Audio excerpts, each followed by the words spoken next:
Hello, আসসালামু আলাইকুম। আমি ডক্টর ইনুস, সেনাপ্রধান, বাংলাদেশের গভর্নমেন্ট প্রধান, সবার দৃষ্টি আকর্ষণ করে বলতেছি, কেউ যদি আমার ক্ষতি করতে চান বা কেউ যদি আমার ক্ষতি করতে চায়, আপনারা প্রথমে যোগাযোগ করবেন বাংলাদেশে বাংলাদেশে যে গণভবন, যে জায়গায় আমি গেছিলাম শেখ হাসিনার সাথে দেখা করতে যাবো, সেখানে পাওয়ার ছিল মাতৃ গেছিলাম শেখ হাসিনারে, ওই যা দেখা করতে পারে কম বেশি আমার নিউজ পাবেন। এরপরে পাবেন হচ্ছে মাগুরা এসে শিকড় সাহেবের বাড়ি যাবেন, যে শিকড় এমপি ছিল। এরপরে যাবেন হচ্ছে মাগুরা থানায় আমরা ধরে নিয়ে গেছিলো আওয়ামী লীগ, 5টা মার্ডার কেস দিতে চাইছিল, মিথ্যে কেস দিতে পারিনি।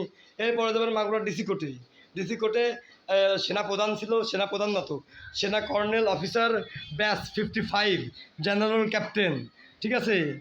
আগস্ট 6 এটা মিটিং হয়েছিল, খুলনাতে আইছিল, মাগুরা মিটিং করে ঢাকা চলে গেছিলো, ঠিক আছে। ব্যাস 55 আর্মি, ব্যাস 55।